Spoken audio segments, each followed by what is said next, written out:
All right, I am Rachael Woody. I'm here on July 30th with Dr. Will Brown, and we are here at the Southern Oregon University's Hannon Library.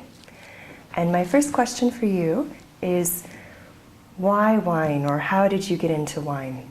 How did I get into wine? Mm-hmm. Oh, that's a good question. It might take me a while to explain it. A very long time ago, about 1953 or 4, no, about 1955, I was in medical school in Cincinnati. And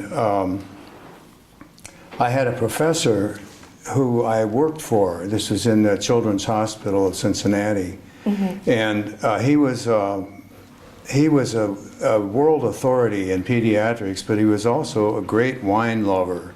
Okay. And so he invited us over to his home for a Sunday sort of brunch, and which was very nice because he was a very exalted faculty and I was just a lowly medical student. I was in about my second or third year.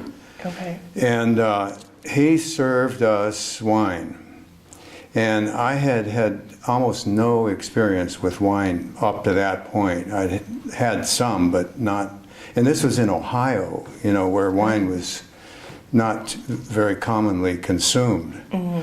So he had us for lunch, and his wife was a wonderful cook as well. And he served us wine, and I remember the wines very, very distinctly. The first one was a rosé from Almaden, which you probably maybe haven't heard of. Mm-hmm. They were a big name in those days, but nowadays they're just sort of a bulk wine company. Nobody pays much attention to them. And then he also served me a French wine. And he was a Francophile, and he spent a lot of time in France. He spoke French, and he imported his own wine from France directly to the U.S. So he served us a Vouvray, which is a Chenin Blanc from the Loire Valley. And then we had a wonderful meal. So after we left, I just got really interested in wine, and I started going to the Cincinnati Public Library, and I think that I might have read or at least looked at every book about wine in the whole Cincinnati Public Library, which wasn't very many books at that time because wine was not popular. But I learned a lot about wine from him, and then I decided that when I finished medical school I had to get to California. And so I did. I got to California, and as soon as I could, which was in 1960, and I ended up in the Bay Area. Okay. And so I used to go visit the wineries a lot from the Bay Area. It was a short drive up to Napa, Sonoma, all the wineries. Mm-hmm. And then an interesting thing happened in '63. I went to I think it was '63, I went to a wine tasting, a large wine tasting, which again was unusual in those days. This was a very large one, and they had quite a few California wineries there that were represented. And when I left this tasting, I went out to my car, and the car right next door to me, there were two guys, and they were putting cases in the back. And I was so curious, I went up to them and I said, "Hey, what are you guys doing?" And they said, "Oh, we're getting bottles and we're taking these empty bottles home." I said, "What for?" And he said, "Oh, we're home winemakers." And so it turned out they lived in Berkeley, which is right where we were, right in the Berkeley area in East Bay. And so I said, "Hey, I'd like to come up and see your operation." So I did. And I was just blown away by what they were doing. Well, subsequent to that, the guy that I had been talking to, he ended up being the winemaker for a major California winery. He was a brilliant guy. He had a PhD in chemistry and all this. He worked for Shell. And at that point, I decided to make wine myself. So I started out as a home winemaker, and I went up to Davis, and I took class in Davis probably for a week. It was either 1 week or 2 weeks, every day, all day. And the man who taught the class was Maynard Amerine. That name might not mean anything to you, but in the history of wine in California, especially at UC Davis, he's probably the biggest name in that history. And he taught the class, and I started making wine at home. So I made wine at home for about 6 or 8 years, and then I got tired of it, and I quit, and I moved up here to Oregon in '79. So and I brought my stuff with me, but and I didn't do anything at all with winemaking at home. Although in the meantime, I had gotten into collecting wine and putting on tastings. So for quite a few years, I collected wine and had a fairly large cellar.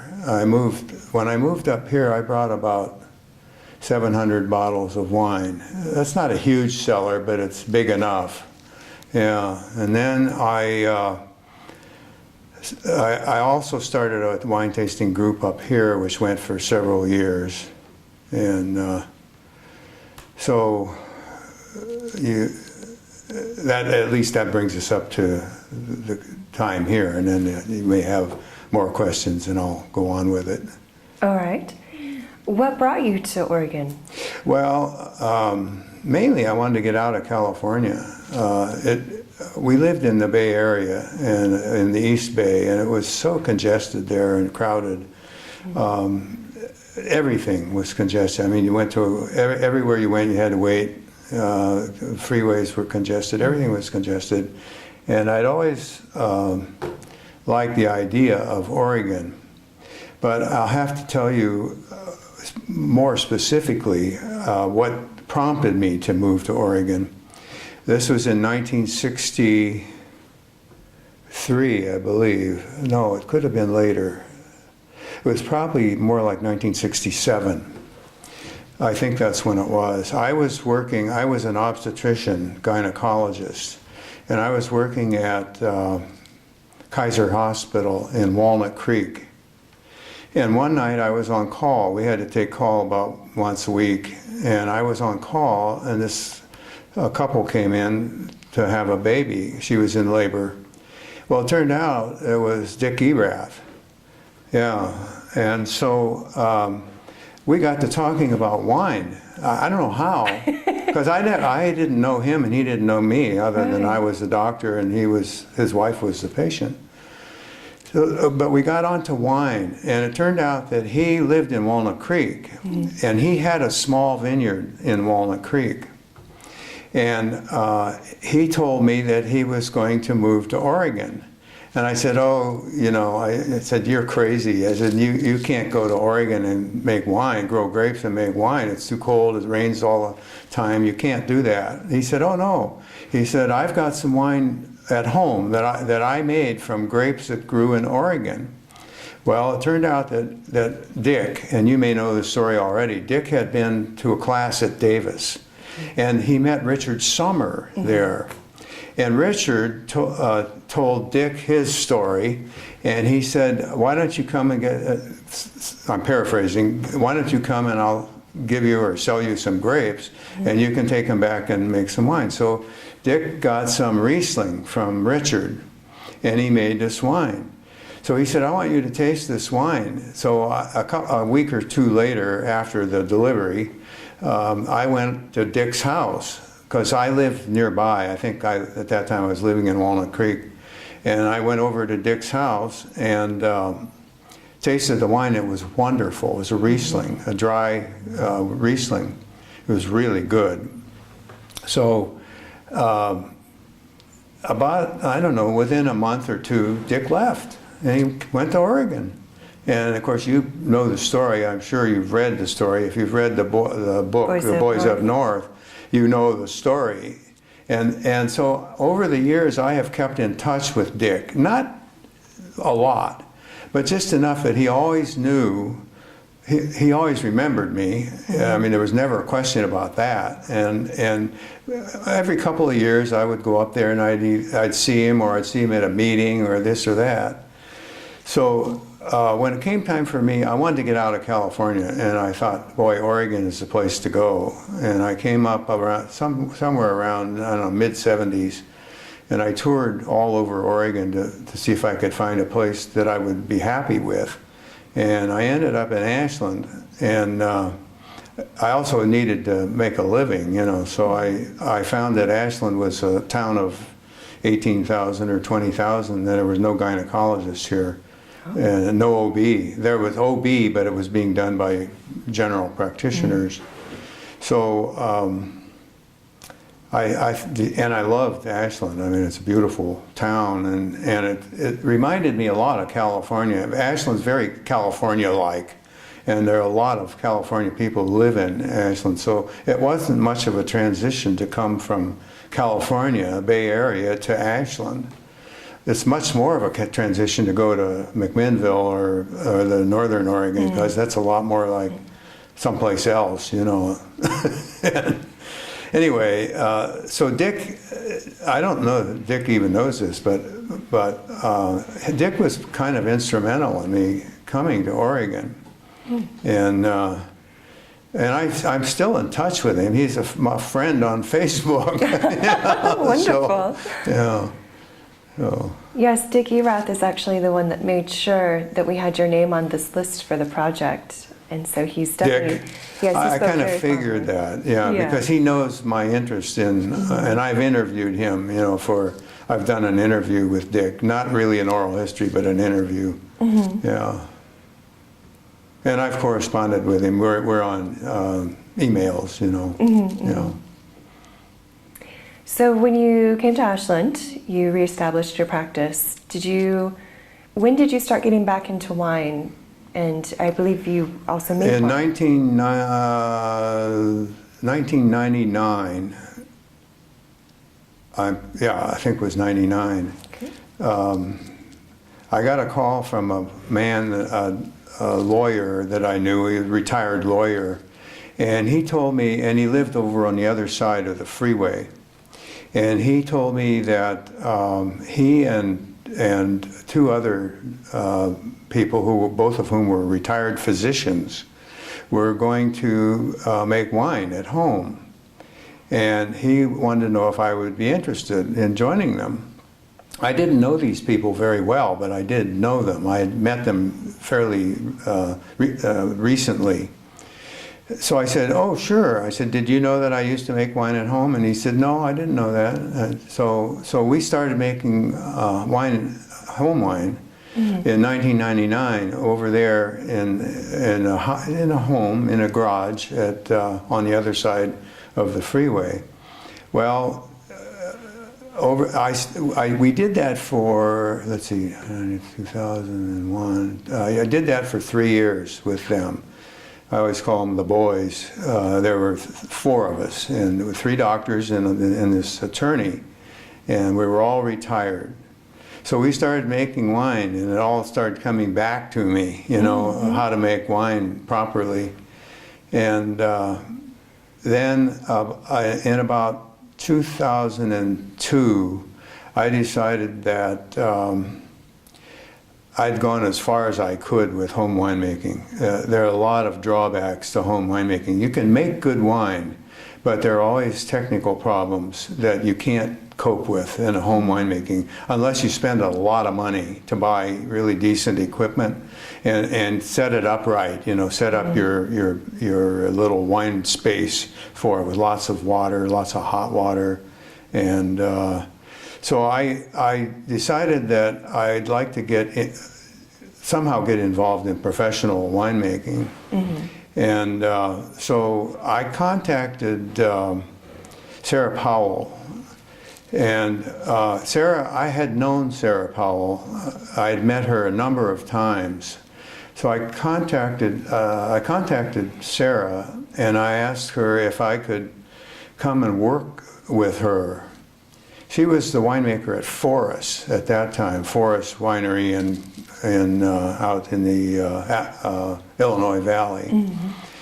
And she said, "Well, I'm moving. I'm leaving Forest, and I'm going to open the winery, a new winery in Medford." It didn't have a name at that time, It turned out it's Roxanne. But so she was the initial winemaker at Roxanne, and she was also the one who did all the setup work at Roxanne. She bought all the equipment. She helped design the winery. She did everything there. So she said, she was overjoyed that somebody wanted to come and work with her. And I should tell you that by this time I was retired from medicine. I retired, I think, around 97 or 98. Okay. I got out completely. And so she was happy to have me come and work with her. So I went over, the first day I went over to see the winery and to see her and see the setup over there would have been right around the 1st of September of 2002. And I met Jack Day, who was the owner, and still is, the owner of Roxanne. And Jack said, this is a funny little vignette, that Jack said, well, he said, have you met Jack? No. I have not. Okay. He said, he said, you can't come and work here without being paid. He said, the workman's comp, we have to have workman's comp on you in case there's an injury or an accident. You'll be covered. And so he said, would you be okay with accepting minimum wage? Okay. I said, sure. I was going to do it for nothing, you know.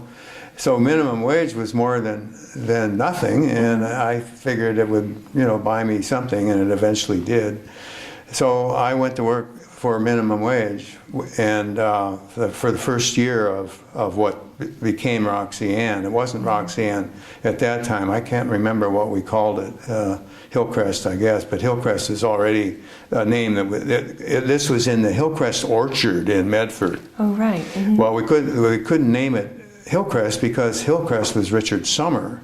So we had to get another name. Well, the mountain right behind the vineyard, we were right at the foot of this mountain, was called Roxanne Peak. So that's why we decided to call the winery Roxanne. So I worked the first harvest there, and I worked with Sarah, and I worked with Gus Janeway, and I worked with Rachael Martin. And Rachael was just learning. Rachael was a young woman, and she was about 30, I think, at that time. Yeah, that's about right. And she wanted to learn the wine business. And so she came to apprentice under Sarah. So she was kind of like an apprentice, and we were both cellar rats. That's what we were, both of us. We did all the dirty work. We did all the heavy lifting. We did Sarah did very little except, you know, this.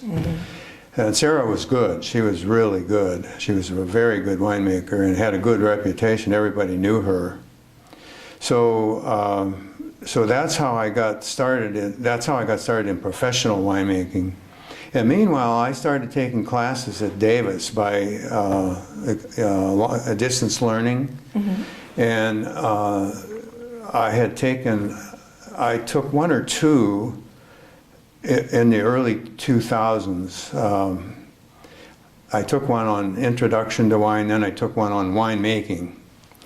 And they were long classes. I mean, these were classes that went on for a whole quarter, you know, 10 weeks. And we had to take exams and everything. It was just like taking it at, you know, distance education is essentially the same thing as taking a class at the college or university.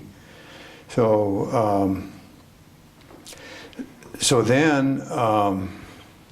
right around, I don't know, 2003, 2004, Davis decided to make winemaking a certificate program. And so they required 5 classes, each one a quarter long. So I completed that series of classes by 2006. So it took about 5 years. And part of that was because they only offered classes at certain times. You know, I could only take it when it was being offered. So I ended up with a certificate in winemaking from Davis. And I was in the first cohort that went through the program. So they really treated us very well at Davis. Davis is a wonderful place. I love Davis. I love the town and I love the university there and the winemaking department. It was really a good experience. So, well, I'm jumping way ahead. You probably want to drop back.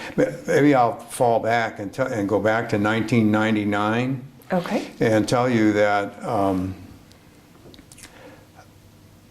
I didn't know what I was going to do when I retired from medicine. I had sort of retired once before, like in the mid-90s. It didn't work. It didn't work at all. I was retired for a few months and I didn't know what to do with myself. And I was old enough to retire. I was like 65, but I just didn't have anything to do. So I decided that next time I retired, I was going to find something to do. So after I thought about it, I decided that I would like to research the history of wine in Southern Oregon, or in the Rogue Valley, particularly the Rogue Valley. And so I called the professor of one of the professors of history, and I knew that he was giving a class in he was giving a class for undergraduates on how to do history. Okay. It was really historiography was what it was. They didn't call it that, but that's what it was. It was how to write history. And he was happy to have me because he thought it was a real kick, to have an old person in the class who wanted to write on a very specific topic. So I wrote, in that class we had to write a term paper. So that was the first paper that I wrote. I wrote that paper on the history of wine in the Rogue Valley from the very beginning up until just after the turn of the century. And then, that was in the spring, and then I was really jazzed about that because I got an A in the class. And so he was giving another class in the fall. It was a more advanced class. And actually, it was a class for history majors who were going to write a terminal paper. So I went from the beginning class and writing history to the terminal class without anything in between.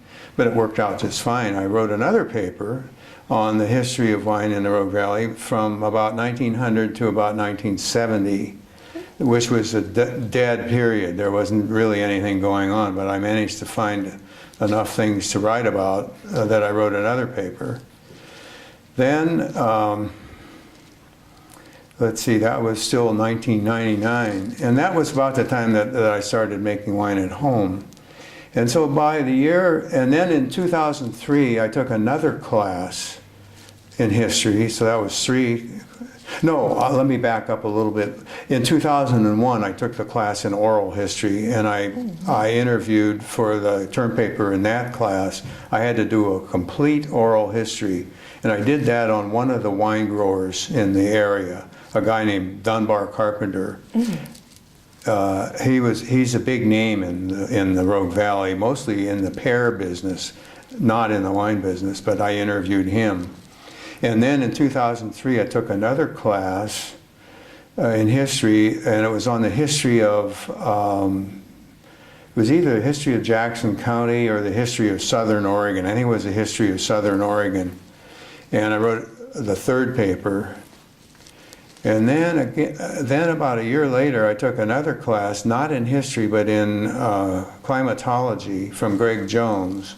Oh, okay. And I wrote a paper on Sangiovese, whether it was a grape that would be suitable in the Rogue Valley, and I came to the conclusion that it was. Well, nobody ever read the paper, but none of these were ever published. But now Sangiovese is grown in the Rogue Valley by, I don't know, half a dozen growers or so. And so I wrote all those papers, and none of them were ever published. In the meantime, I was getting into professional winemaking. And in 2006, when I finished the program at Davis and I had the certificate, by that time I hadn't done much more in the history because I was so involved in winemaking. And just like that, I got a job as a winemaker, as a primary winemaker.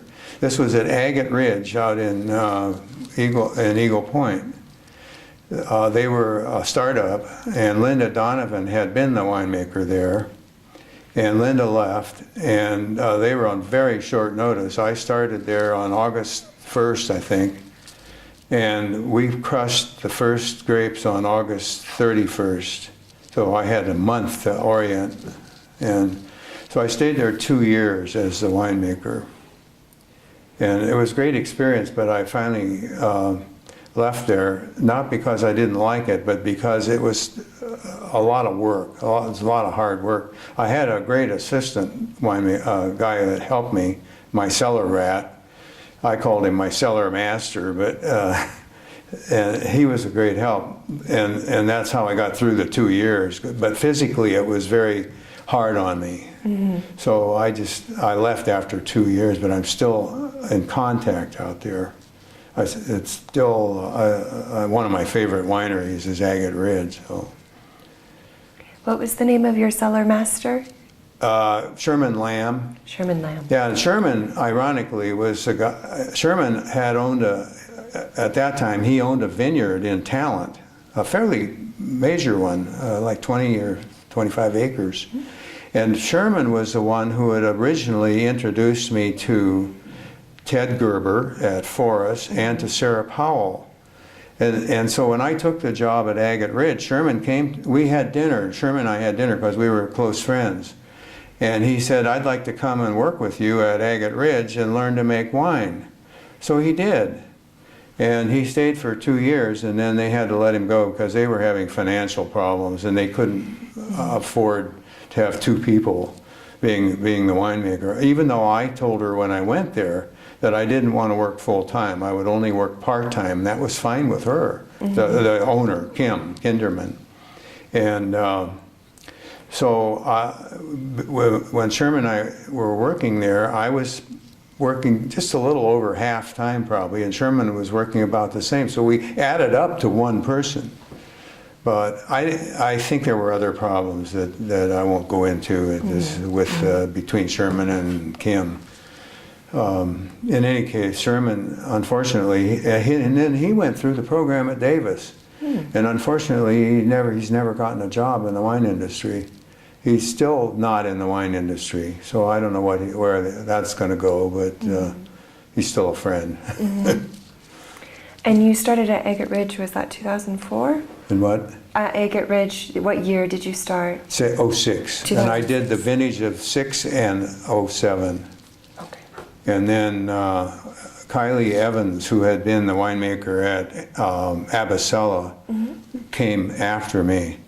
Actually, there's been quite a line of good winemakers out there. The first winemaker was Linda Donovan. Have you met her? You know about her? I know her by name. Well, Linda's a person that you'll probably have to end up talking to. Okay. Linda, right now, Linda's a pretty big name in Southern Oregon. Is she related to Michael Donovan or not? Ed what? Is she related to Michael? No, not at all. Okay. No. No relation. And then following me was Kylie Evans, who made fame at Abasella. And then following him, he lasted about 3 years. And then the person that's up there now was a fairly major name in California. And he's the winemaker at Agate Ridge now. So they've had, well, I'm not counting myself, I'm counting the other people. Okay. But I actually ended up making some fairly decent wine. We got a lot of medals for some of the wines that I made. So, and I didn't make any really bad ones. So I was happy with that. Yeah. So. One of the names that you've brought up, Sarah Powell, in our research here, we've learned that she's quite a prominent figure that unfortunately passed away too soon. Could you tell us a little bit more about her and how she came into the wine industry and what her impact was? Well, I didn't know Sarah Powell until about the late 90s, and I met her through Sherman Lamb, as I mentioned, who had that vineyard. And she was the winemaker at Forest and had been there, I think, 7 or 8 or 9 years at Forest. She graduated from UC Davis in the early 80s, I believe. She was from Washington State, which is where her father and her stepmother live. Mm-hmm. And Sarah had a kind of an interesting background. I can't remember at all. She was going to college when she discovered wine, and then she decided to transfer off to Davis. I'm not sure where she was going before. Okay. Oh, I know, it was University of Washington. I'm pretty certain it was UW. And she became interested in wine, and she decided to transfer to Davis, which she did, and she graduated at Davis. I'm sure that there are a lot of very well-known people in California today that were in her class, mm-hmm. because everybody who graduated from Davis in those days became a big name in California. That was when the industry was growing very rapidly. So Sarah, after she finished at Davis, she went to Washington, and she worked in Washington for a few years at a couple of large wineries. I think Hogue was one of them. And then somehow or another she made the connection and came down here to work for Ted Gerber at Forest. And Sarah was not the easiest person to get along with. And I think that she and Ted started butting heads before too many years went by, because Sarah's attitude was, it's my way or the highway. Mm. And her way was fine, I mean, she made good wine and she knew how to make wine, and so her way or the highway worked for her, and it was, that operation was not that big in those days, and Sarah had a few people helping her, and Ted sort of stayed out of the winemaking part of it. He was the vineyard guy, and but by the late 90s, in 98 or 99, Sarah began to want to have her own label. And so she did. She established the label Sarah Powell Wines. And the first year that she made it, I think, was either 97 or 98. She made wine under her own label, but I don't think Ted wanted her to make it at Forest. So she ended up having to make it up north. She went up there, and she was like commuting up north during the time that she was making this wine. She made Syrah, and the Syrah she made was from the grapes that Sherman Lamb sold her from Sherman's vineyard. Mm-hmm. And so she got the label started, and then when she started at Roxy-Anne, Jack allowed her to make her label at Roxy-Anne, so she was able to make Sarah Powell wine along with Roxy-Anne wine. And the wine is still being made today, believe it or not. Mm-hmm. So Rachael and I'll mention Rachael probably quite a bit because she's a very close friend. And I'm still working, believe it or not. I'm a consultant at her winery. She has her own winery now. It's called Red Lily. Okay. And I consult with her, not very much, and not in great depth, but we're friends, and she relies on me to kind of bounce her ideas off of me. Mm-hmm. So that's kind of the extent of my consulting with Sarah, or with Rachael. Anyway, in the spring of 2003, Rachael and I were still trying to decide whether we wanted to do another harvest with Sarah, because, as I said, Sarah was difficult. She was not the easiest person to get along with, and Sarah was totally not so interested in what anybody else's life was like. She was single, didn't have any children, and she just operated on Sarah time, Well, Sarah time was totally different than sort of standard time. And Rachael had kids, and I had a wife who had just had a huge operation for breast cancer, both sides. And she was still recovering. And so I was trying to decide whether I wanted to go back and work with Sarah again, and so was Rachael.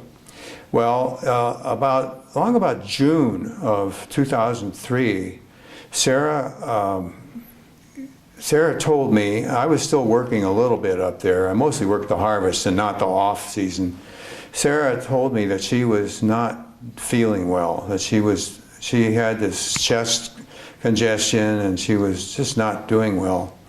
So, but she said, I can't get in to see a doctor.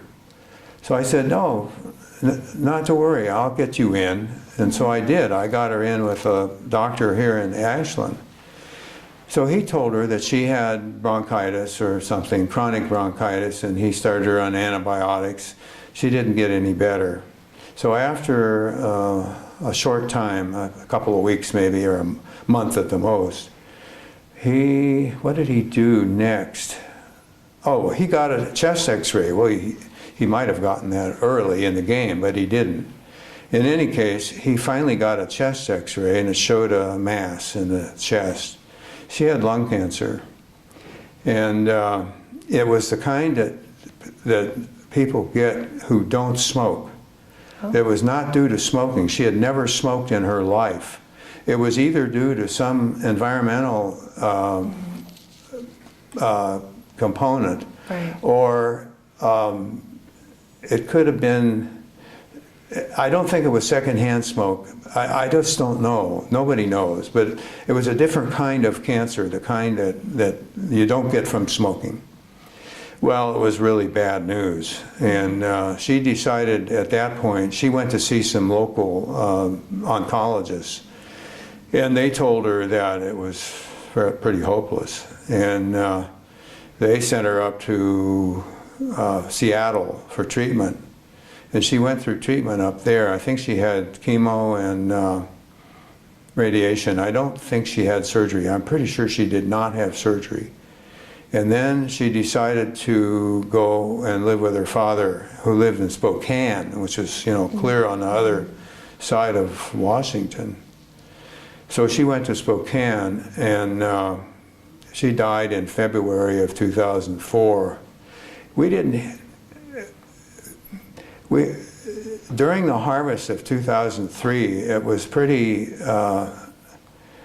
interesting at that time, because Sarah, even though Sarah was in Spokane, and Rachael and I and Gus Janeway were making the wine. Rachael and I were still cellar rats. Although we had moved up a little, we were sort of super cellar rats by that time. Right. And Gus Janeway was making the wine. Gus had been working there the first year, and Gus has his own label called Velocity Cellars. But Gus was working just on salary or on contract with Roxanne. So, excuse me. Gus is a really nice guy, so Rachael and I didn't have any problem going back and working with Gus, because we liked him a lot, and he liked us, and so we made a good team, because we had all been there the previous year. We knew how to do it, Well, Rachael or Sarah kept calling day in and day out. She kept calling. Have you done this? Have you done that? Do this, do that. She wanted to make the wine herself by phone. Well, we didn't really go for that. And finally, we had to kind of stop taking her calls, which was sort of rude, but we didn't have much choice. She was taking up a lot of time. She'd get on the phone with Gus and talk for 45 minutes, in the middle of harvest. It doesn't make any sense. So that was kind of the end of Sarah. And after that harvest, she didn't bother us anymore.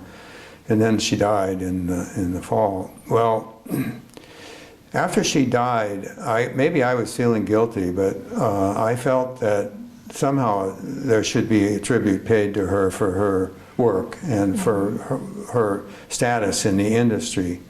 So I got this idea of starting a fund. And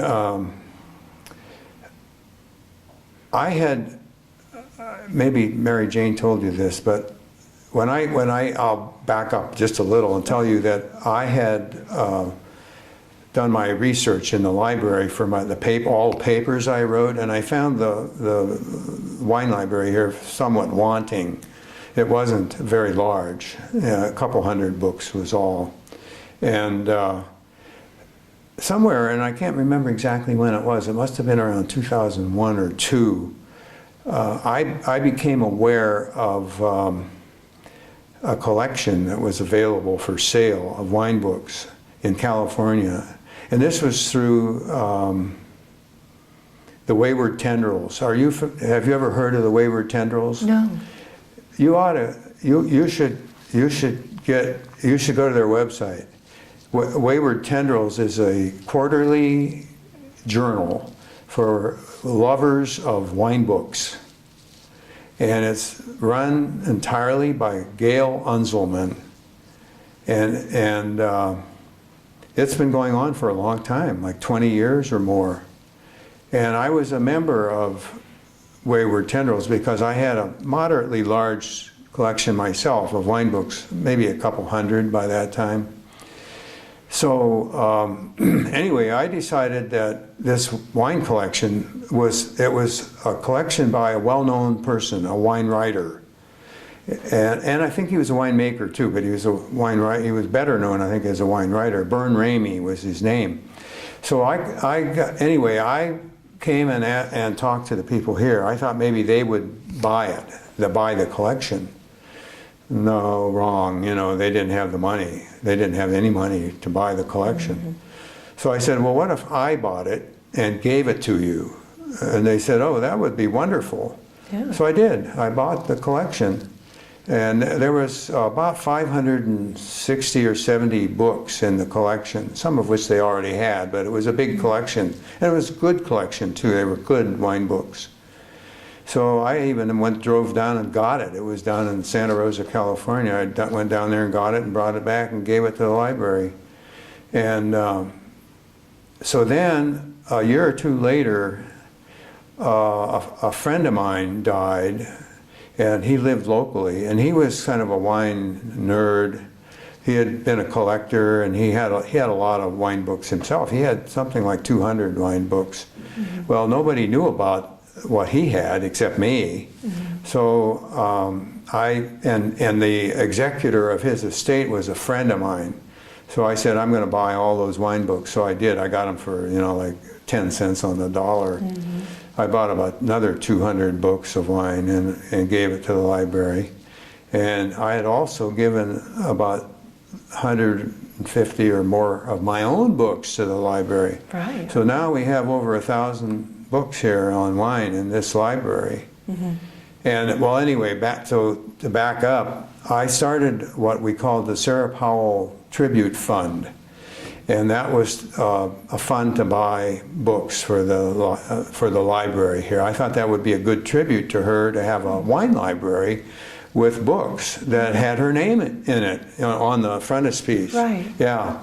So that's what I did, and I managed to raise, without too much difficulty, about $10,000. And it was mostly from people in the industry. There were a few people outside who donated, but it was mostly people in the industry. And then over time I was able to get some more money from the industry, from the Oregon Wine Growers Association, right, and from the Southern Oregon Wine Makers, SOWA. Mm-hmm.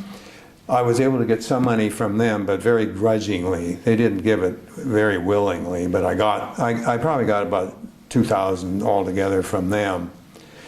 Well, it's kind of faded now, and we've spent all that money on books, wine books. So we have a lot of newer books in the collection, as well as, and I try to keep up with it. I still donate money, usually in December, for tax purposes, mm-hmm, to the library to get more books. And Mary Jane has always been my contact person. Mm-hmm. I've always worked with Mary Jane. So anyway, we have the Sarah Powell Tribute Fund. It's still active and it's still being contributed to. When I give any money, I give it to that fund. Otherwise, if it went to the foundation, bye-bye. Yeah. So it's helped a lot with that, and so that sort of brings me up to date. I'm sure you have other questions. I keep jumping around. That always happens in oral history. The historian always jumps around because one thing leads to another. Right, you follow the story. Yeah. Well, while we're talking about the library, I know that you have already, or you plan to donate your papers to Southern Oregon University. Could you tell us a little bit about what those are, and do those include your articles that you wrote? As a part of, I wrote those 5 papers, including the one on climatology and Sangiovese. The other 4 are historical papers, and they've never been published. They haven't even really been edited, except by me, and handed them in. And I received a grade, and the professors were very happy with it, but they weren't publishing grade. They needed to be revised. But as I told you, I got involved in the winemaking part of it, and I just didn't have the energy to do that as well. So now that I'm retired, I have more time. I don't know if I have any more energy, probably not, but I have more time to think about what should I do, or what could I do. So I have those 5 papers. And I think that even though they're unpublished, they'd be a valuable addition. They all have fairly lengthy bibliographies, or citations and bibliographies. So anybody doing research in the future would find them very handy. It would save them a lot of time. As you know, as a librarian, they wouldn't have to go through the whole library to find articles. The right books. Right. Yeah. So I intend to donate those. I also would like to get back into doing research. I don't want to get too far into it. Oh, I'll tell you another thing, because it's pertinent. A few years ago, this would have been about 2008, I think, Greg Jones contacted me. Greg's a good friend of mine. He called me and he told me that he was planning to write a book, and it was actually not his idea. The book had been started by another person, by a guy, I can't remember his name. He was a geologist, and he had taught at. He had been an industry geologist, and then I think when he retired, he moved to Oregon, and I think he lived in Corvallis, and I think he was teaching maybe as an adjunct or a lower level, teaching geology at Oregon State. Well, he wanted to write a book on a terroir of Oregon wine. So he started writing it, and he got relatively far along with it, I think, far enough that it was almost a book at that point. But he was killed in an automobile accident. Oh.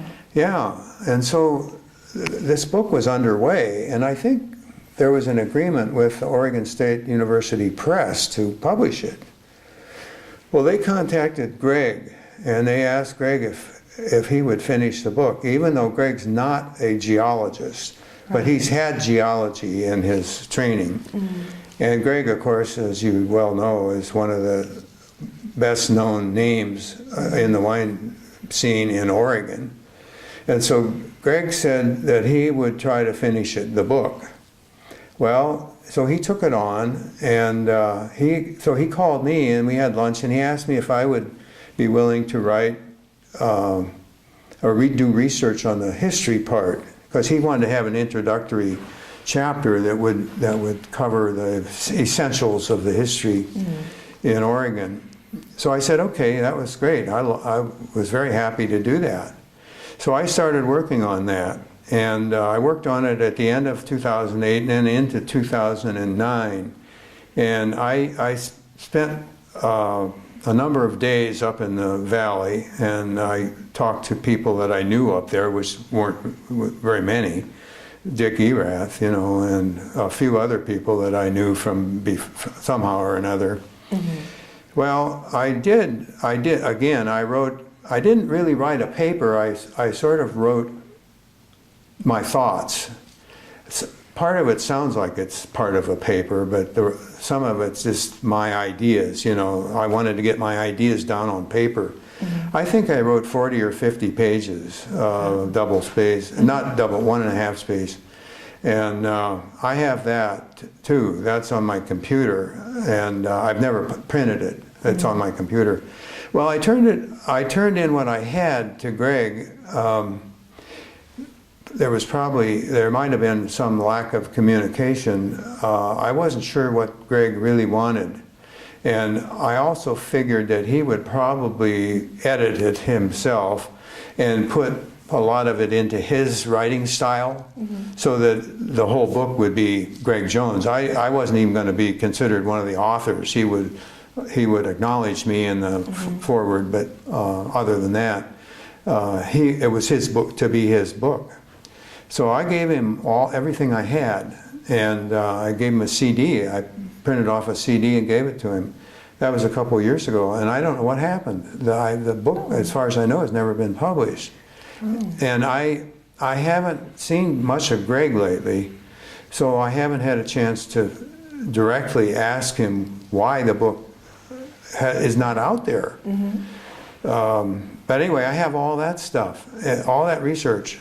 And so as a result of that program and the other papers that I've written, I have lots and lots of clippings, you know, stuff I've clipped out. A lot of it came out of the newspaper. A lot of it, some of it came off the internet. You know, there's so much on the internet now, much of which you can't rely on, but there is a lot of stuff out there. So I have a lot of that in my files, stuff that I thought I may or may not use.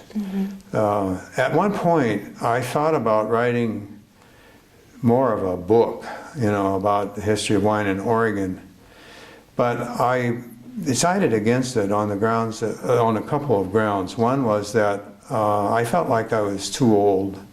I could have written a book, but I didn't know. I felt I was too old to be sure that I could finish it, you know? Same thing could have happened that happened to the Greg Jones's friend, who Greg knew. He was killed, but I thought, you know, if I started a book, could I finish it? That was the bottom line. The other thing was that it didn't take me very long to figure out, by going up north, that I was not an insider. I was an outsider up there. Here, I'm an insider. There, I was an outsider. And I didn't have very many contacts. I tried to see a couple of people who just flatly refused to talk to me. And I probably wouldn't have been able to talk to anybody if it hadn't been for Dick. And so I was able to talk to, I don't know, I talked to half a dozen people up there that were important people. And some of that came about through Dick helping me. So I gave up the idea of writing. Also, it's a huge topic, as you know. It's really huge. And I just felt like I couldn't do it. So then I thought, well, maybe I could just concentrate on the local area here in Southern Oregon. And I still think that's a good idea because I still have all this stuff, you know. But it's getting pretty big here too, now that we have something on the order of 50 or 60 wineries here. And so if I do anything, I'm going to go back to the beginning again, because I was never completely happy with the first paper that I wrote. I felt like there were a lot of unanswered questions, and I had to fit all this into 12 weeks, you know, or 10 weeks, whatever a quarter is. Right. And so I still think I might go back and start over again. And for that reason, I've been reluctant to get rid of anything that I have. But I'll get rid of all of it. It's all going to go at some point. Some of it may be useless and can be thrown out, but a lot of it is good information, including the clippings that I cut out, because it will save somebody the work of going back and finding it in the archives, of the newspaper. So, and then something else popped into my mind at this point. Maybe it'll come back to me, but well, I can't think of it right now, but maybe it'll come back to me. Okay. So you've done all of this great research on the early beginnings of the wine industry, not just the more modern sense. Would you mind leading us through that? With what? Through the early histories. So when did it get started here, and who were some of the original families? Oh, yeah, I could tell you. And I want to come back to that on a particular point that I'll elaborate on when we come back to it. Sure. But the early history of wine in Oregon from the beginning is very interesting, because the Oregon now, of course, is a powerhouse in wine. Everybody knows about Oregon wine. Even overseas, they know about Oregon Pinot. Well, the fact is that the Oregon wine industry started here. It didn't start up there. It started here. Right. And it was started by Peter Britt. Have you ever heard of Peter Britt? I have, and in fact, we went to Southern Oregon Historical Society yesterday and saw his papers. Yeah. Well, they have a lot of stuff on Peter Britt. Yeah. By the way, you may know this. When Peter Britt died, no, not when Peter Britt died, when his daughter died, he only had 2 children, and neither one of them had any children. So when the daughter died, not that long ago, maybe in the 60s or 70s, she donated everything to Southern Oregon University. Okay. And so they have tons of stuff here, including, well, there are a million photographs, because he was a photographer. Well, my understanding from Mary Jane is that the university loaned the Southern Oregon Historical Society a lot of material. And so they have a lot of material on Peter Britt at the Historical Society, and that's where I did a lot of my research when I was writing that paper. So Peter Britt came to the valley in 1852, and he came from Switzerland. And he was in Switzerland. He came from an area that was surrounded by vineyards, so he obviously knew about wine. And when he immigrated to the U.S., he made a stop in Illinois, just east of St. Louis, at a Swiss colony. It was an agricultural colony not far from St. Louis. I'm guessing 30 or 40 miles. It was pretty close. That Swiss colony was also a grape growing colony, and they made wine there. Then he emigrated from there to Oregon, and he took the Oregon Trail, so he ended up in Portland. And about that time was the gold strike in Jacksonville. They found gold in a stream in Jacksonville, and there was basically nothing there in Jacksonville. I mean, there were probably no white people in Jacksonville at that time. But the way it happened was the gold mine, the people who came to California for the gold rush ran out of gold in California, so they kept moving north. They kept looking at other streams and other places for gold, and then they finally made it to Oregon, and somehow or another they discovered gold in Jacksonville. Which wasn't Jacksonville at the time. It was just nothing. It was Southern Oregon. Well, Britt heard about this, and he was a photographer. He was trained as an artist, but he realized in the late 1850s 40s that photography was the way to go. That was a new field. So when he came to the U.S., he trained in photography in St. Louis. At that time, they called them daguerreotypes. Oh yes, of course. And they're you've seen them in historical and history books. The not colored, but kind of right, sepia tone. right, daguerreotype.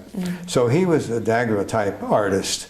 So he decided from Portland that he could probably make a better living by coming to this area, Southern Oregon. So he did. He came down here.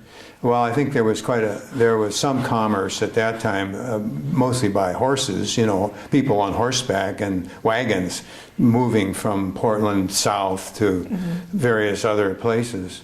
So Peter Britt came south, and he found Jacksonville, and he at some point made a land claim. He claimed some land, and he built a cabin. And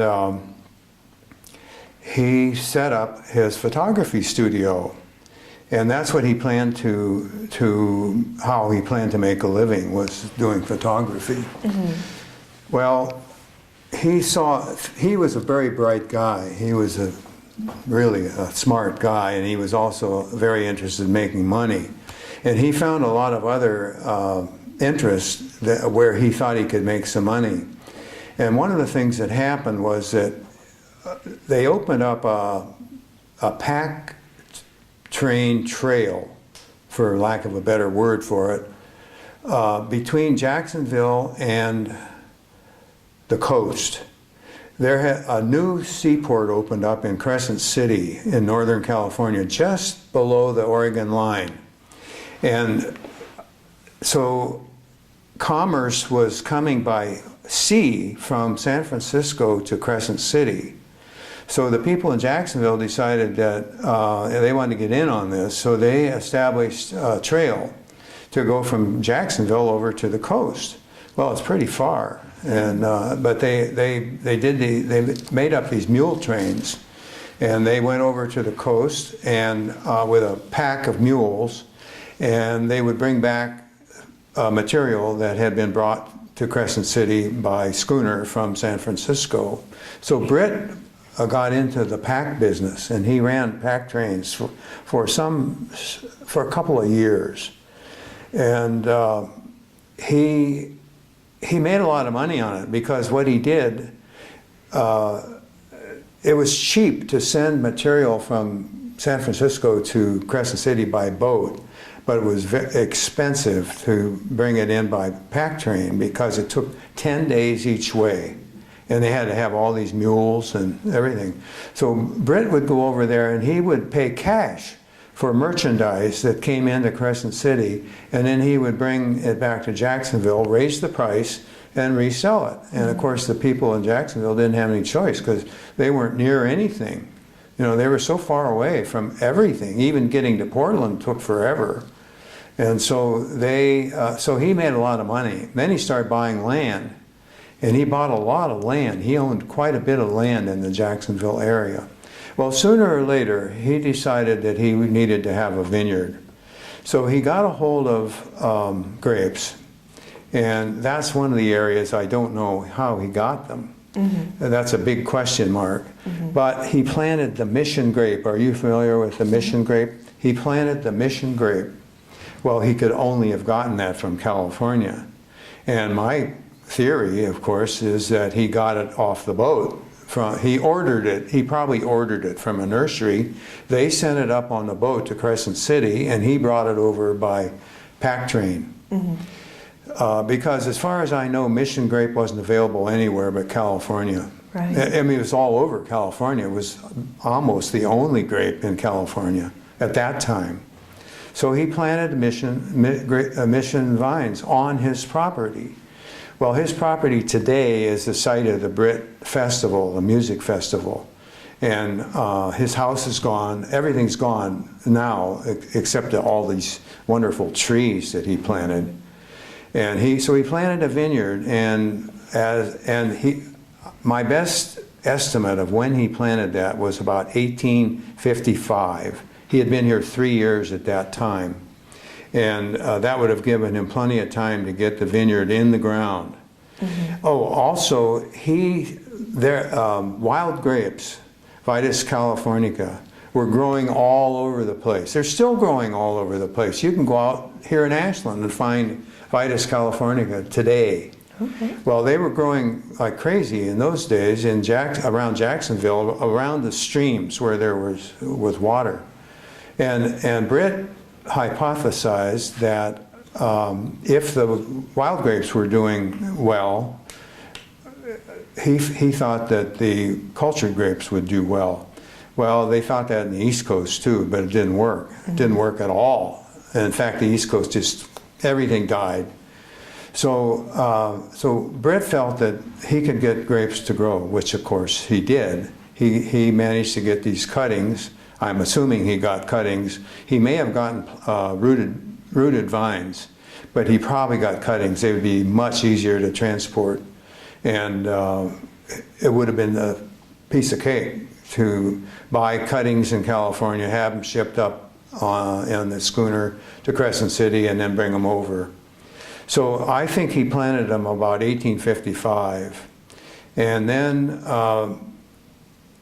once he had all these grapes, he decided to start making wine.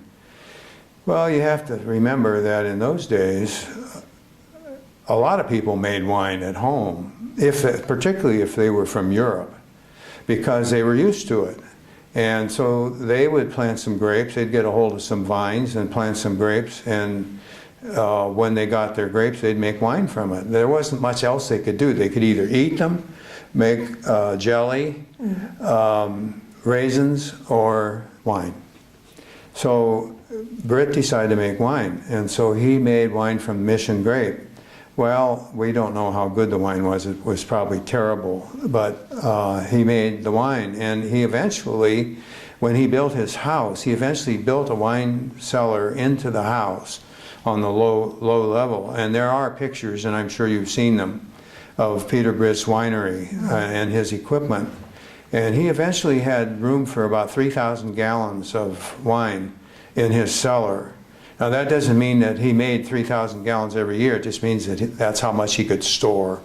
And I think that was mostly barrel storage and because I don't even know if he bottled wine. A lot of people didn't even bottle wine at that time. They would take it out of the barrel and put it in a jug, or they would somehow sell it in bulk. So Britt started making wine, and he had, I want to say he had a couple of acres at his place in Jacksonville. And there are some pictures. I have the Historical Society has some pictures of Britt's house with the vineyard in front of it. So at some point, and the closest I could come to it was 1866. I found an article that indicated that he was making wine by 1866. So between 1855 and 1866, he was making wine. Then other people started moving in, and eventually Jacksonville, at one point,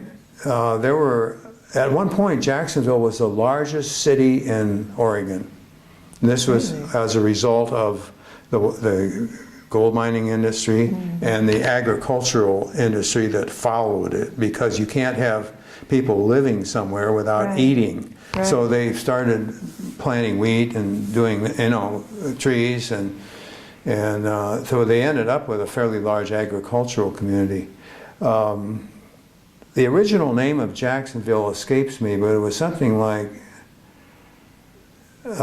Tent City or something like that. I can't remember. Maybe it'll come to me. And then they changed the name of it to Jacksonville. But at one time, and this would have been probably in the 1860s or 70s, it was the biggest town in Oregon, even larger than Portland. I'm not sure when that was, but it's in the history books. Well, eventually other people decided they wanted to grow grapes. And so Britt started either giving or selling, knowing about Britt, he probably sold the cuttings to other people. So by the end of the century, there were about 100 acres of vines in Rogue Valley. There were others in the Umpqua region. I won't even get into that because we're not talking about Umpqua, although I did some research on the Umpqua too, but not very much. Anyway, there were about 100 acres, and most of that was probably from cuttings from Peter Britt's vines. And so eventually, so he was making wine by 1866. In 1873, he got a letter from the Internal Revenue Service. Well, the Internal Revenue Service didn't even exist until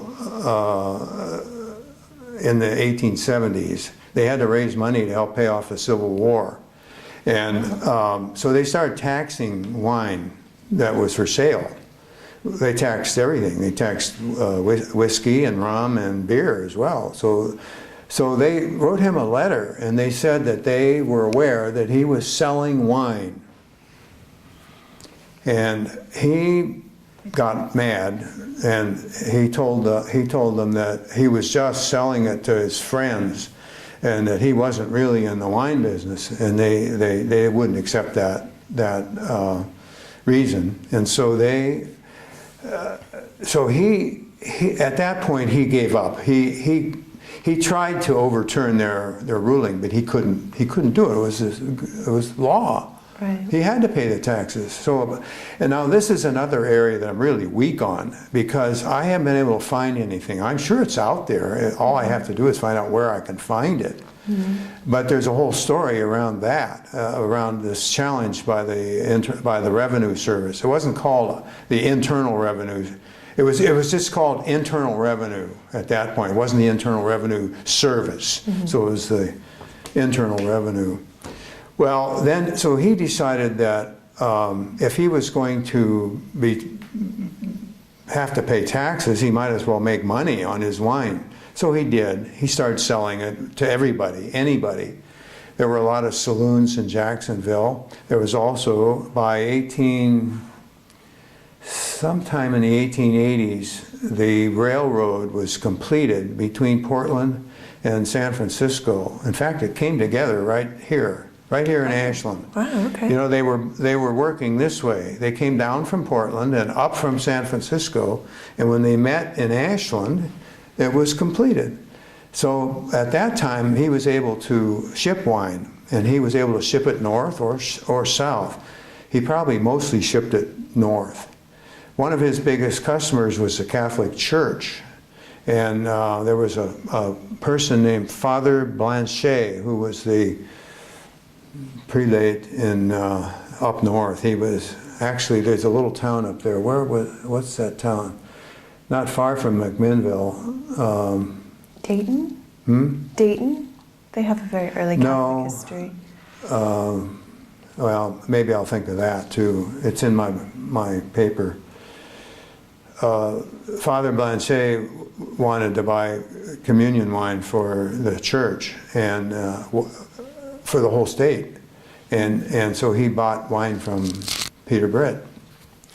So Britt kept making wine, and during the 70s, mostly in the 80s, mostly the 1880s, he bought over 200 different varieties of grapes by cuttings and planted them in his vineyard. By this time, he had bought new property, not where his house was, but just northeast of Jacksonville, on the way to Central Point, on what they call Old Stage Road today. And so by the end of the century, he had planted these couple hundred different varieties, and he was just experimenting. That's what Britt did all the time. He was always experimenting with what would grow and what would do well. And he was making wine from all these different varieties. Well, he bought grapes from, I think, mostly from Europe. He bought them from California. He bought them from Charles Wetmore, who was a big name in California at that time. Because at that time, California had everything. They had all the grapes from Europe. So he bought Cabernet, he bought Zinfandel, he bought, you name it, he bought it. And he also bought Eastern grapes from the East Coast. And in fact, you'll love this. He actually bought. He was really the first person in Oregon to plant Pinot Noir, Peter Britt.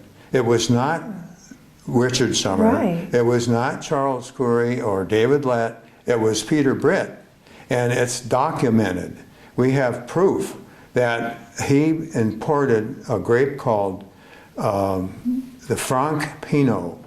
Franc Pinot, F-R-A-N-C Pinot. So I naturally got on in my Genesis Robinson atlas or book to see what Franc Pinot was. It's Pinot Noir. And so Peter Britt was the first one. But he didn't make Pinot Noir. Just planted. He grew it. And the wine that he made was your basic red wine. And I don't know what he called it, but he put everything together. That's how they made wine in the 19th century. They didn't make Pinot Noir or Cabernet or Zinfandel. They just made red wine, and they put it all together. And sometimes even put white wine in with the red wine. So that was the nature of winemaking in the 19th century. Right. So Britt, and all this is on record at the Southern Oregon Historical Society. There are diaries there with lists of the grapes that he bought. And all these diaries were kept by his son. Peter didn't do it, his son did it. And they're very interesting. I've been through them a couple of times, through these diaries. And so he was really, so the bottom line is, well, let me back up just a bit. He had given cuttings or sold cuttings to other people. So by about 1900, there were, just outside of Jacksonville, northeast of Jacksonville, there was a beautiful area out there. It's still there, with houses. Now, not very many houses. They're on large lots, like 2 or 3 acre lots. There was a beautiful hillside there, and it was planted full of grapes. Peter Britt had part of it, and there were 3 or 4 other people that had part of that area of vineyards. And they were making brandy, and they were making wine. And there was probably in the neighborhood of more than 50 acres, probably around 50 acres planted in that area. I've been out there and taken pictures of it, and I've seen it. I have maps that show exactly where it is.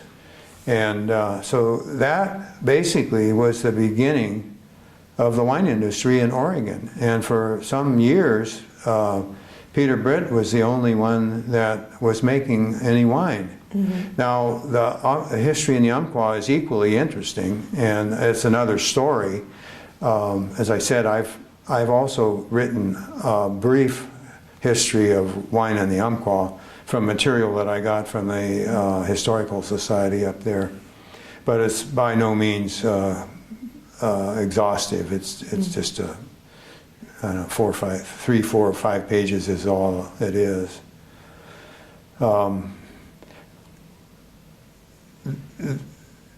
Britt died in 1905.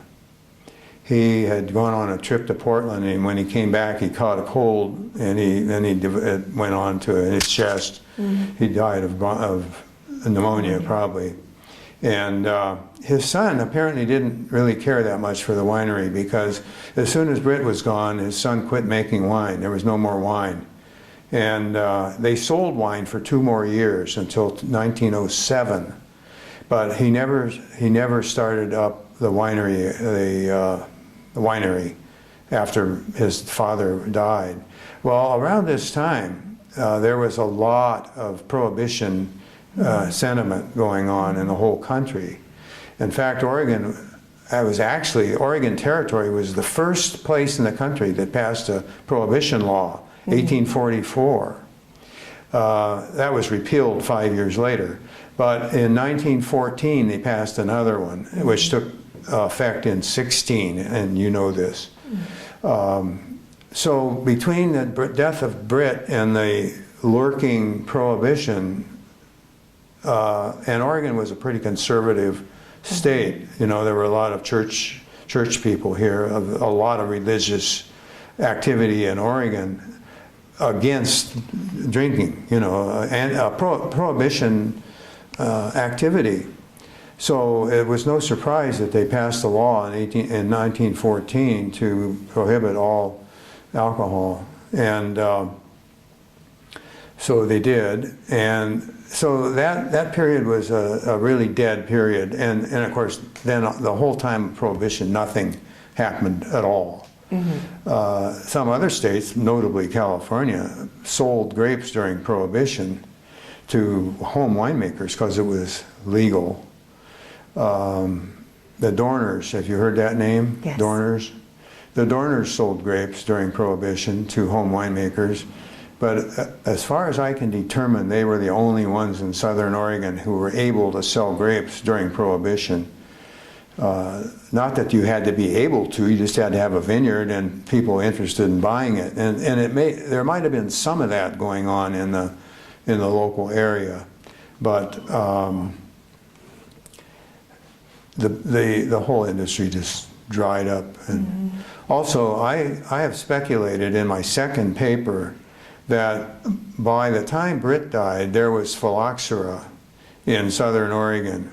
Oh. I think there might have been. There's no way to prove it. There's no way to prove that it happened. Have you heard of Porter Lombard? Yes, in fact, we interviewed him yesterday. Okay, I was hoping you would interview him because Porter is, in my view, is the father of the modern wine industry in Southern Oregon. He's a very, very major figure. Porter has told me that he thinks there was phylloxera found here during the Depression, 1933.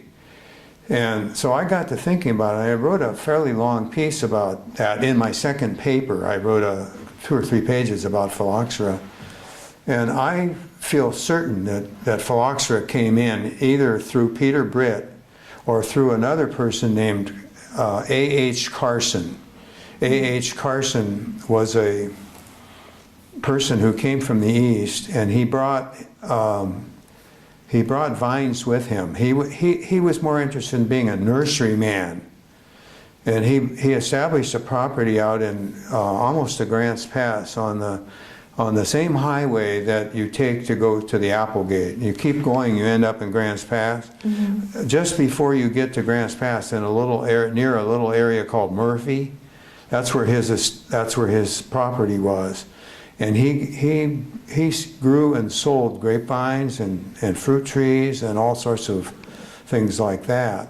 And so it's possible that Carson might have brought it in too. Now, phylloxera is not spread by cuttings. You can't spread it by cuttings. It's spread by rooted plants. And so who would have sold rooted plants? Well, Carson would have sold rooted plants because he was growing them in his property. And Peter Britt might have sold rooted plants as well, because it's really easy to root a grapevine. You take a cutting and you stick it in the ground and it'll grow. You hardly even have to do anything with it. It just needs water, that's all. So if you do it in November, take a cutting in November, put it in the ground, it rains all winter, in the spring it'll have little leaves come out. It's really easy to grow a grapevine. Wow, okay. Yeah. So I don't know how phylloxera got here, but it had to have come before Prohibition, because after Prohibition nobody was bringing anything into the area. So it probably happened before Prohibition. And then they definitely established there was phylloxera here at Dunbar Carpenter's property, and that would have been, I just read it yesterday. It was in the 70s or 80s. So there's phylloxera here in Southern Oregon, and that's why everybody has to plant on rootstocks. And so I think that after Britt died, and then Prohibition came, and then phylloxera was in some of the vineyards, and nobody was taking care of them anyway. So the vineyards all died. They just went away.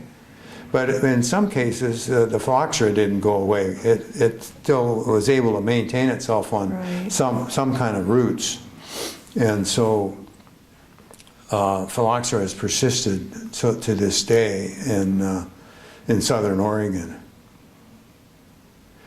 And but then of course, well, the other thing I wrote about in my second paper was that around the 1880s, they began to plant pears in the Rogue Valley. Peter Britt did plant some pears, but then a lot of other people did too. So we don't know who the first pear people were. It doesn't matter. By 1912, there was something on the order of 25,000 acres of pears in the Rogue Valley versus 100 acres of grapes. Mm-hmm. That's a big difference. Mm-hmm. So people weren't interested in grapes. As soon as the Prohibition came along, everybody quit. There just wasn't any interest anymore.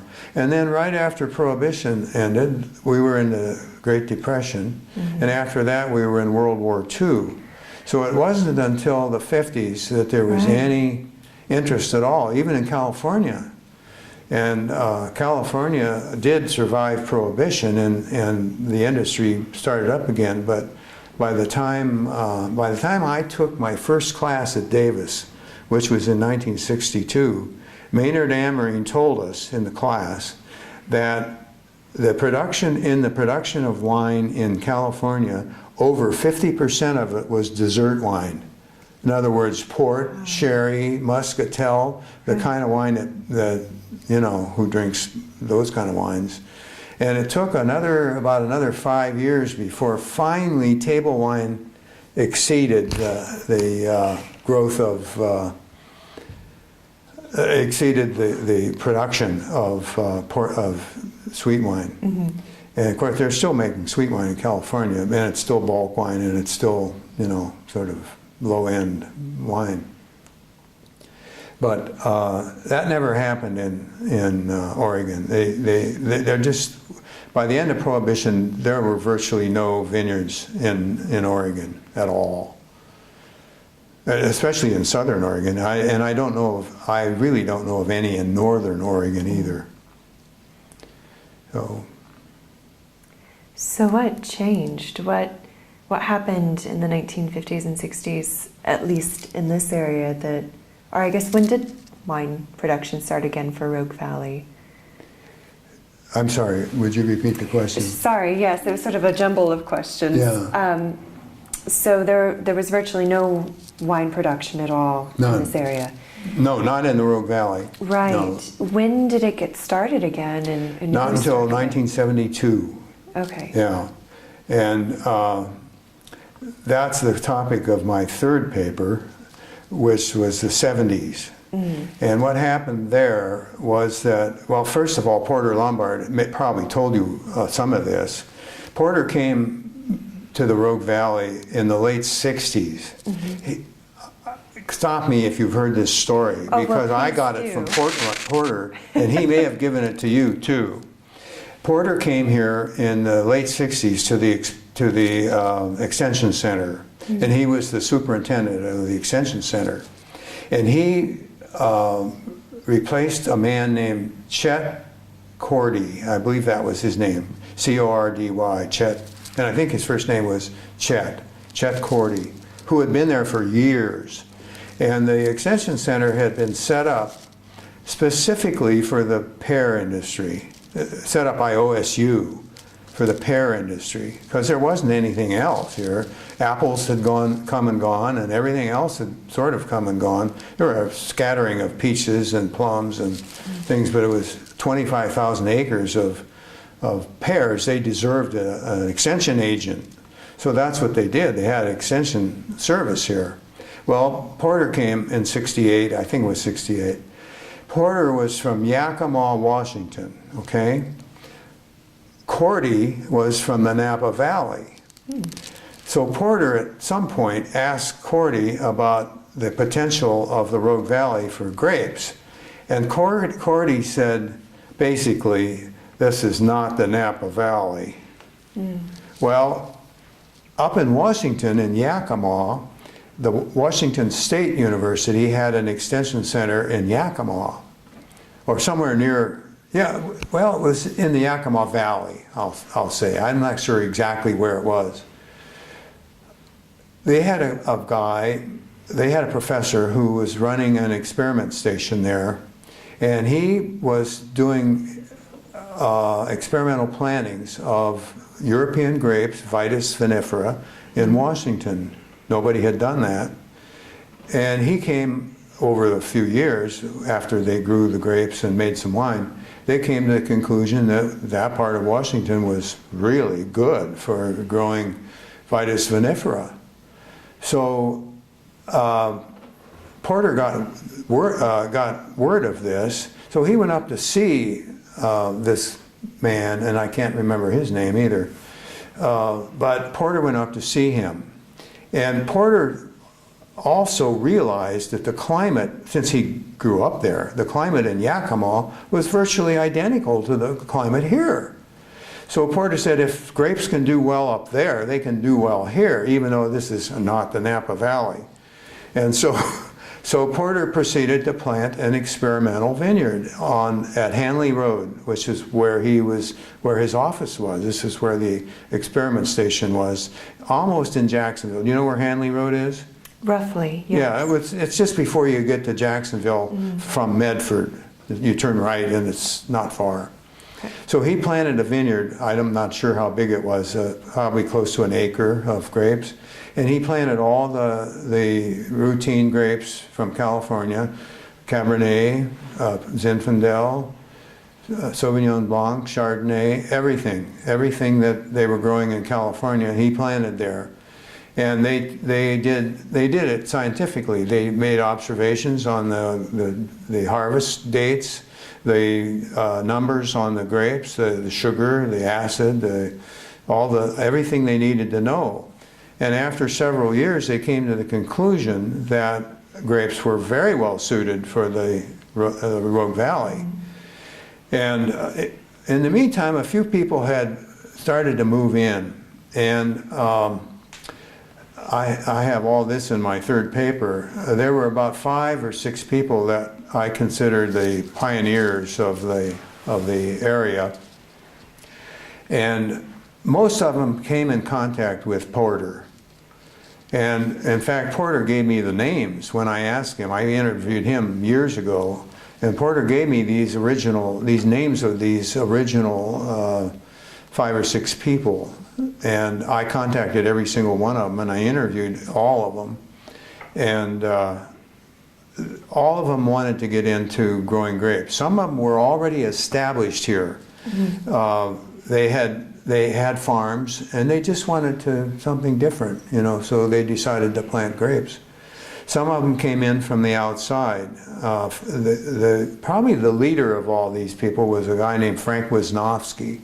And Frank eventually started the Valley View Winery, not to be confused in any way with Peter Britt's Valley View Winery. That's another story which I may or may not have your time to tell you. So Frank Wisnowski had been an engineer for a big company, building things like dams and huge projects. And he had spent some time in California and had gotten interested in wine and had taken a couple of classes at Davis in winemaking. And he decided he wanted to make wine, and he didn't know where, but he got another job up, I think, in Astoria. He was on a job up there, probably a bridge or something. And he had some friends who were familiar with the Rogue Valley, so he traveled down here. And he became familiar with the Rogue Valley. And he decided this was where he wanted to be. And so when he was ready to make his move, he came down here and he bought property out where he is right now in the Applegate Valley. And he started to plant grapes. And he planted his first grapes in 1972. Now, several other people started planting them at the same time. So I was never able to figure out who was first. And I finally came to the conclusion that it didn't matter. You know, they all planted grapes at about the same time. And part of this was associated with a class that was given at Rogue Community College in 1972. Dick Troon, you've heard that name. Mm-hmm. Dick Troon was one of the people, he was a farmer here, he was growing wheat or something out in the Applegate, and he wanted to plant some grapes, but nobody knew anything about it. Nobody knew anything about growing grapes. So Dick went to Rogue Community College and he said, can you guys put on a class to teach viticulture? And they said, oh, well, we'll do that if you find us an instructor, because nobody around here knew anything about it. So Dick went up north and he found Charles Coury, who, at that time, Charles, or Chuck, he went by Chuck. Chuck Coury and Dick Erath were in the business of growing grapevines to sell, okay? You probably knew that. And so Dick talked to Chuck, and Chuck said, yeah, I'll come down and teach the class. So once a week, he came down to Grants Pass, which is where Rogue Community is now and was at that time. There's now a branch in Medford, but this was taught at Grants Pass. And they wanted him to get 10 students. Well, he couldn't get 10, but he got, I think, 8 or 9. With one exception, everybody that was in that class eventually planted grapes. And Frank Wisnowski was in that class. And I can't name all the others. There were quite but with one exception, they all planted grapes.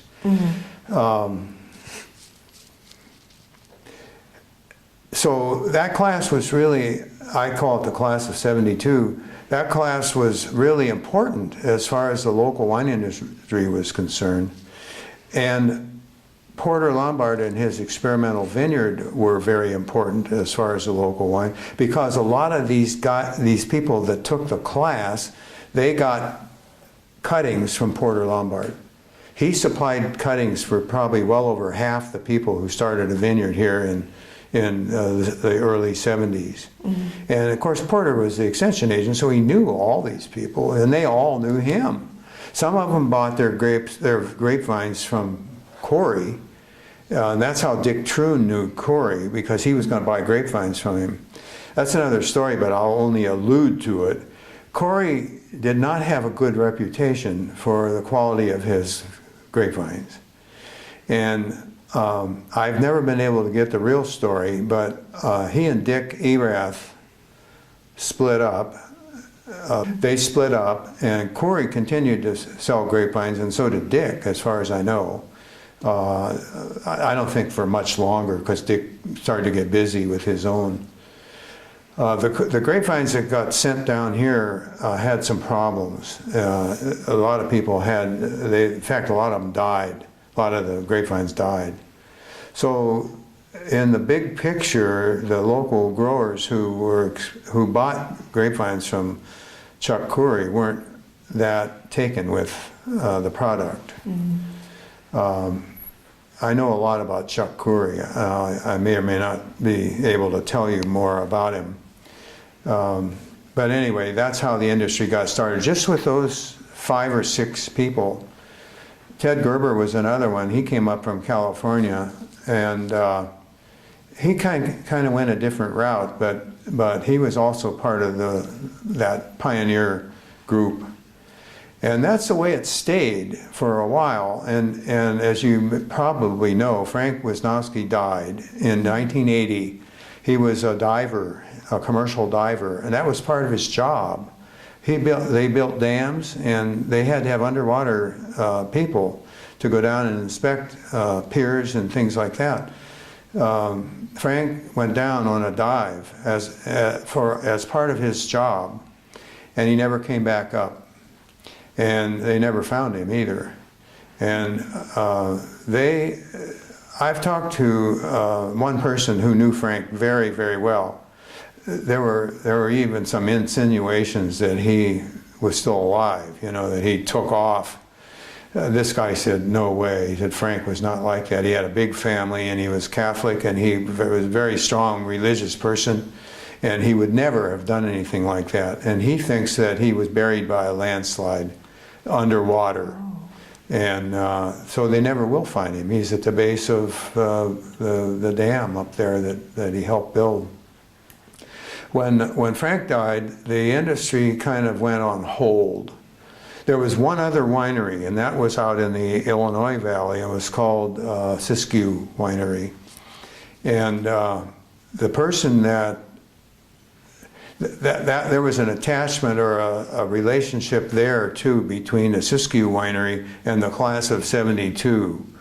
The person that started the vineyard at the Siskiyou Winery had been in the class of '72.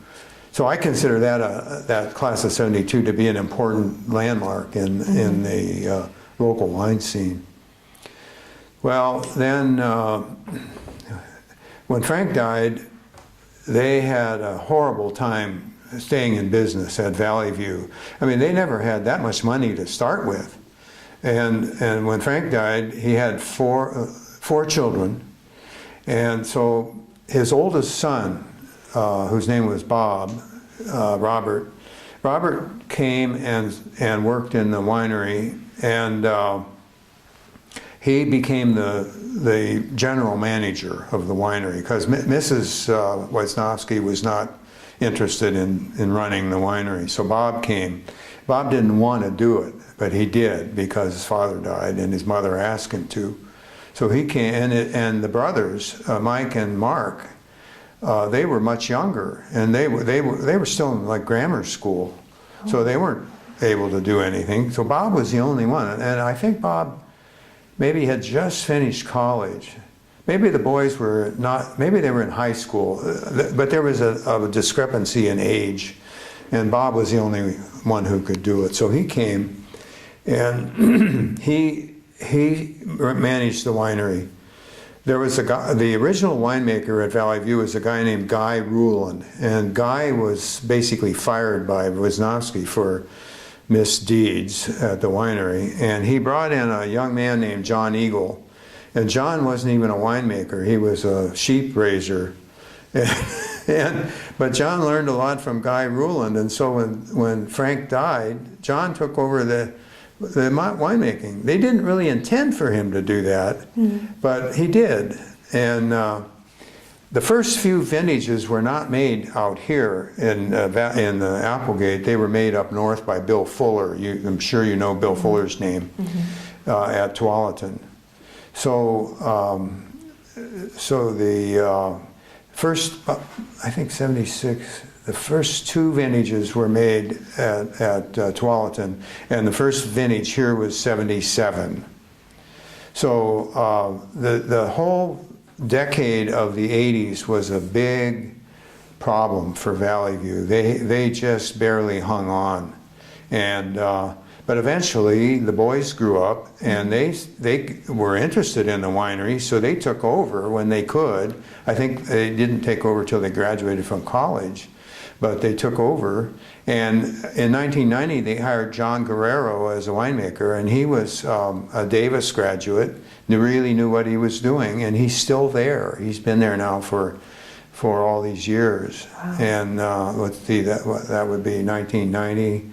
For 24 years, John's been at Valley View. He's a good winemaker.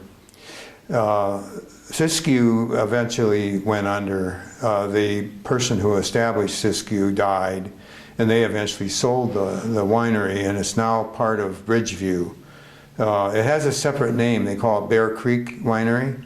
Okay. But that's the original Siskiyou Winery, and that's owned by the family of Bridgeview. Bridgeview came in the early '80s, and I have not talked to them. My history ended when Frank Wisnowski died, and I haven't ever talked to Bridgeview, but they started after Frank was gone. And so during the 80s, that was a whole decade, and there was almost nothing going on, even in the 80s. 2 wineries, and that was all. And there were a few other people who started vineyards during that time, but there wasn't any real activity. The real activity started in the 90s, and that's another whole story which I have not been able to research. I mean, I've been aware of it because I've been here the whole time. You know, I've been here since '79, and but that's another whole history that remains to be written. Right, right. And there are some important people in that development as well. You may have some of the names. I don't know what names you have, but and of course after 2000 it just exploded. You know, it just went nuts. And now I don't even know how many wineries we have right now, because once Linda Donovan set up her shop in Medford, she started making a virtual, you know, wine for virtual virtual winemakers or virtual wineries. And I think she has 15 or 20 labels coming out of her one property, her one winery. So she's been a pretty important person too. You definitely need to talk to Linda Donovan. Okay. And get that. Thank you. Okay, so to continue, do you happen to recall names of a few others that started from that class of '72? I know we talked about Frank Wisnowski, Dick Troon, Ted Gerber. Are there other names? Gerber did not. I can more easily tell you who wasn't in that class than I can who was. Okay. Not in the class was Roger Lane, who was one of the pioneers, but he didn't take that class. Dunbar Carpenter didn't take the class, and I said Gerber didn't take it. John Osterhout did take the class. There were a couple people from up north, I call up north, Roseburg area, Okay. Umpqua. I told you the man who planted the original vineyard at Siskiyou Winery, he sold that vineyard to Chuck and Susie David, and I'm at a loss to remember his name. When you get over 80, you don't remember names as well as you once did. But he was in the class, and so he was really a spiritual antecedent of the wine industry, because he sold the vineyard to these people who established the winery. So for many years, most of the 80s and even into the 90s, those were the only 2 wineries that were making wine in the Rogue Valley. Forrest wasn't even making wine in the beginning. Ted Gerber told me that he didn't even start making wine till right around 1990, because he was selling his grapes to Valley View, and some of them were even going up north, I think. But then he started to have trouble selling all of his grapes, so that's when he decided to go into the wine business, and that's when I'm pretty sure that's when he hired Sarah Powell. Was right around 1990, or real close to that. He might have made it himself for a few years, because he knew how to make wine. But he had never had any real training in winemaking. Then so at some point he decided to hire Sarah. Okay. I know you aren't directly involved with the industry anymore, but given your depth of experience and knowledge and seeing what's been going on these last couple of decades, where do you think the wine industry will go for the Rogue Valley? Do you imagine it getting much bigger? And what do you think it'll be known for? Okay, those are 2 separate questions. Where is it heading? I think I said in one of my papers where I thought it was heading, and I haven't changed my mind. Sooner or later, one of the large wineries in California is going to buy property here in the Rogue Valley, mainly because there's still a lot of land available in the Rogue Valley. If you talk to Greg Jones, are you going to interview him? Not for this week. We're meeting him on Wednesday, and then we hope to come back down and do him. Yeah, but don't miss him. Yeah. There's still a lot of land in this area for grapes. I mean, for example, the city of Ashland owns several hundred acres right out on next to I-5, just north of town. And it's a beautiful south-facing slope. It would be beautiful for a vineyard. Mm. And they were going to spray sewage on it. And yeah, that was going to be part of their sewage disposal plant. Well, that didn't fit with the environmentalists who all live in Ashland. And so they rose up and got rid of that project. Mm. But the city still owns it. Anyway, somebody's going to come in here, a large California or a large group of winemakers is going to come in and put a huge vineyard in here, somewhere between 300 and 1,000 acres. That's already happened in your area. Jackson has bought a lot of property. Kendall Jackson has bought a lot of property around Salem. I'm sure you know that. Right. Mm-hmm. And that's really kind of a first, even for Northern Oregon, mm-hmm. that somebody from California has come in with big bucks and buys a big piece of property. Of course, St. Michel came in and bought Dick Erath. Right. But that's a little bit different because that was already an established vineyard. Kendall Jackson's coming in to start, I think, pretty much from, well, I think they bought a few producing vineyards, but I think they plan to really expand the plantings so that they'll have a large holding here in Oregon. So I think that'll happen. But the other side of it is something that nobody knows. The best person to ask that question is probably Greg Jones. And I'll back up and tell you a little story about Greg. Long about the time that Greg came here, which would have been in the early 90s, I think. I think it was in the early or mid 90s. I didn't know anything about him, but I saw an announcement that Greg Jones, a professor of geography at SOU, was going to give a lecture on grapes and vineyards. Well, I was interested, so I went to the lecture, and quite a few people did. A lot of people from the industry went to that lecture. And Greg took an entirely different approach than anybody else had ever taken. He took a very scientific approach where he was basically a climatologist. He's a trained climatologist. That was his major. He taught geography, but climatology is part of geography, as you probably know. And so Greg gave a lecture, which was wonderful, on the type of grapes we were growing here in the Rogue Valley. And he basically said, and I'll try to be real careful about what I say, because if Greg listens to what I said, he may disagree with me. Okay. He sort of said that we might be growing the wrong stuff here. That was kind of the bottom line.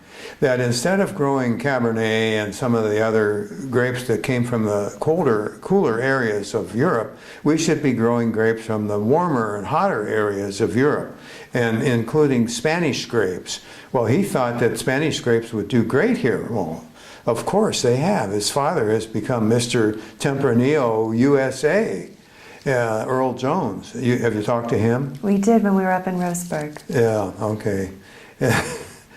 So that, in a way, that changed my whole idea about what was growing here in the Rogue Valley. Mm. And it turns out he was, of course, right. He was right. The message took a while to soak in. People still kept planting Cabernet, Pinot Noir, Chardonnay, and so on. Grapes from northern part of Europe. But then all of a sudden something happened and it turned around. It started to turn around. And I think Earl actually was really part of that turnaround, even though he wasn't in the Rogue Valley. When people saw that Earl was growing Tempranillo, and that not only was he growing it, but the wine that he was making was wonderful, mm-hmm. they began to think, oh, well, let's plant Tempranillo here. And now Tempranillo, which nobody ever heard of 10 years ago, is now semi-major factor in the Rogue Valley. Well, the same thing happened with Syrah. The same thing has happened with several other grape varieties and Rhone varieties. Grenache is another one. White grapes, Viognier, Marsanne and Roussanne. Those are all grapes from southern France, from the lower Rhone Valley. And some of them are from Spain, and some of them are even from Italy. People are now even looking at Italy for unusual. Chris Martin out at Troon, he just planted a grape that's mostly grown in Sardinia, and nobody's ever heard of it. But he's growing it, and he's marketing it already.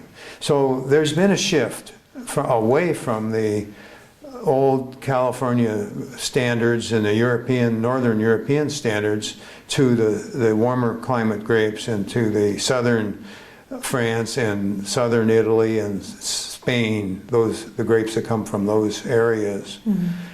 And it's exciting.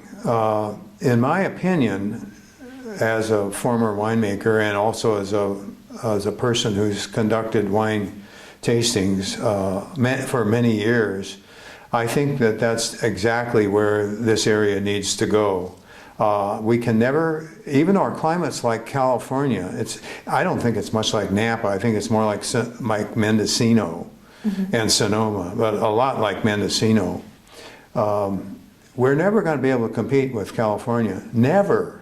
You can't grow Cabernet here like they do in Napa Valley. And Chardonnay, pretty ordinary from here. I mean, it's nice wine, it's good wine, but it's not like Chardonnay from California. So we can't compete with California with wines grown here in the valley, but we can grow our own varieties that will thrive here. And now I think the last time I heard there was something on the order of more than 70 different varieties growing in the Rogue Valley. Now that includes all the experimental plots that people are putting in a few vines, and that doesn't mean there are that many grapes in production. It just means that people are trying lots of different things. And the people here in the valley, I think, are extremely innovative, and they realize that forget Cabernet, forget some of the others, and look for something that they can make a niche for. And Rachael Martin, my friend at Red Lily, she's growing a white grape called Verdejo. That's a Spanish grape. I think she's the only one growing it in the valley now. They grow Tempranillo. They have a lot of Tempranillo, and they've been marketing Tempranillo for a long time. But now they're growing Verdejo, and this last harvest in 2012 was the first harvest for Verdejo, and she made about, I think she only ended up with 120 gallons, which was only enough to bottle and get on into the tasting room so that people would know that more is coming. And but that's an example. And I asked Greg about that. I said, Greg, what do you think of Verdejo? He said, oh, it's great. He said, I don't know why more people aren't growing Verdejo. Well, Earl's growing Albarino, which, is a Spanish white grape, and it's been very successful. And his Albarino is really good. It's dynamite. So, we're headed in that direction. But you can't, I don't think we can keep going with 70 varieties, so we have to narrow it down. If we narrowed it down to maybe 10, I would say that in the reds, Syrah for sure, Tempranillo for sure, probably, and I think, despite the market, I think Merlot for sure. Merlot makes really good wine here in the Rogue Valley. And people have lost interest in it because it's sort of out of fashion. Ever since that movie. Sideways. Yeah. Ever since that movie, Merlot has sort of gone out of fashion. And now you'll find it in the shops. More often than not, it's in the sort of $10 to $15 range. It's not up in the stratosphere of Cabernet. Cabernet Franc does real well here too, but Cabernet Sauvignon does not. We've made some good wines from Cabernet Sauvignon, but and there are undoubtedly some microclimates around. So I think there will be, with the continuing interest in wine growing in the Rogue Valley, and with a lot of people moving to this area from California, there's bound to be people who will buy 10 or 15 or 20 acres out in the Applegate, or up toward Crater Lake, or even over here on the other side of the freeway. There's a lot of little vineyards over there. They're gonna buy this country property, and they're gonna say, well, what do I do with it? You know, and they don't want to grow hay for horses, so they'll look into grape growing. And Greg Jones has actually established a consulting business in which people call him and ask him what grapes should they grow. Porter Lombard did the same thing for many years. He was a consultant. But, you know, Porter is old enough. Porter's about my age, or maybe even older, I don't know. But Porter came up in sort of in the older school, where Cabernet, Chardonnay, Pinot Noirs, Zinfandel, that was what you planted. Mm-hmm. But now Greg has turned everybody in a different direction. And so my choice for the top two people in the history of wine in Southern Oregon is Porter Lombard and Greg Jones. Not Southern Oregon, the Rogue Valley. Southern Oregon really includes the Umpqua too, which is a different story. Mm-hmm. So I think that Southern Oregon eventually will be very well known for whatever they're growing. You know, not too long ago, in fact, around 2000, I took a trip up to Walla Walla. I just wanted to go up there and see what was going on. So I went to Walla Walla, and there was not that much there. At that time, I think they told me there was 20-some wineries in Walla Walla. Well, now there's over 80 wineries in Walla Walla, and Walla Walla is well known throughout the country for its Cabernet and its Merlot and its Syrah. It's a very well-known wine area.